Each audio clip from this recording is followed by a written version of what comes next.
जैसे बारिश कम हो रही है, परेशानियां आना शुरू हो गई है। हमारी बॉडी अडेप्टेशन मोड में चली जाती है, हमारी बॉडी उससे अडाप्ट नहीं हो पाती है। पैरासाइट्स होते हैं, उनकी मल्टीपल ग्रोथ होनी शुरू हो जाती है। ऐसी में 5 चीजें आफ्टर इफेक्ट्स ऑफ रेनफॉल। जैसे जैसे बारिश कम हो रही है, परेशानियां आना शुरू हो गई है। हमारी बॉडी बहुत स्मार्ट है और जहाँ हम रहते हैं हमारी बॉडी अडेप्टेशन मोड में चली जाती है, और अगर हम वहाँ पर 1-2 साल रहते हैं तो हम अपने आप को उसी हिसाब से ढाल लेते हैं। तो ये बॉडी का मैकेनिक्स है। अब जहाँ जहाँ पर बारिश हुई है और बहुत लंबे टाइम से बारिश हो रही है, यूजुअली वहाँ पर इतनी नहीं होती, तो हमारी बॉडी उससे अडाप्ट नहीं हो पाती है और एकदम से जो पैरासाइट्स होते हैं उनकी मल्टीपल ग्रोथ होनी शुरू हो जाती है, क्योंकि बहुत फेवरेबल एनवायरनमेंट मिल जाता है। तो ऐसी में 5 चीजें आपको बताने वाला हूँ अभी, जो आपको ध्यान रखनी है, which are after effects of rainfall. पहला है वाटर बॉर्न डिजीजेस।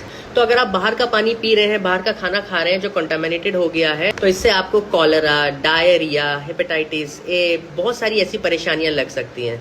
तो कोशिश करिए आप घर की वाटर बॉटल लेके जाएं, वही पानी पीजिए, घर का खाना खाइए। और अगर आप ऐसे कोई टूर में हैं या किसी काम के लिए आप बाहर गए और आपको खाना मजबूरी है बाहर में, तो बहुत वाइजली वो खाना चुनिए जो आपको लगता है कि बहुत देर तक रह सकता है, जल्दी खराब नहीं होता और इसका कोई ऑल्टरनेटिव नहीं है, फ्रेश ही बनेगा। ये fruits are the best one for you. दूसरी चीज, इंसेक्ट्स या मॉस्किटो बॉर्न डिजीजेस। देखिए शहरों में फ्लड तो नहीं है, बट पानी अकोमुलेट बहुत जगह हो रहा है। हमारे घरों के आसपास भी पानी बहुत है। अपने घर को मच्छरों से बचा के रखिए, इंसेक्ट से बचा के रखिए। ऐसी चीजें करिए जिससे कि आप मच्छर से और इंसेक्ट से दूर रह सकें। आपको परेशानी आएगी, कॉन्टिन्यूस फीवर रहेगा, मलेरिया हो सकता है। तीसरी चीज, रेस्पिरेटरी प्रॉब्लम्स आ सकती हैं। देखिए जब बारिश होती है तो मोल्ड, काई, फंगस, ऐसी चीजें बहुत अपने आप पनपने लगती हैं, उनको बहुत फेवरेबल एनवायरनमेंट मिलने लगता है। तो पानी तो बाहर रोड पे से कम हो रहा है, लेकिन आपके घरों में मॉइस्चर रिटेन रहता है। तो घर की बहुत अच्छे से सफाई रखनी है आपको। जहां पर आपको लगे कि यहाँ पर पानी इकट्ठा हो रहा है या फिर यहाँ पर फंगस, मोल्ड्स होने के चांसेस है, वहां पर क्लीनिंग करिए।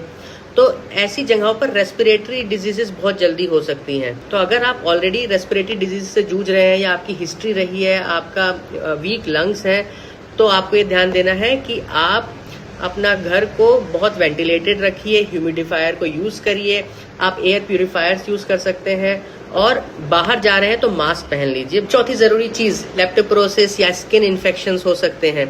देखिए जब हम बाहर जा रहे हैं तो हमारे पैरों में पानी लग जाता है, ये स्किन इन्फेक्शन को इनवाइट करता है, बैक्टीरियल इन्फेक्शन को इनवाइट करता है। ये बहुत कॉमन हो रहा है, जो लोग आ रहे हैं उनको इचिंग हो रही है, क्योंकि हम फ्लडेड एरियाज को पास करते हैं तो हमारे पैरों में पानी लग जाता है और we are not in a situation to wash it with clean water.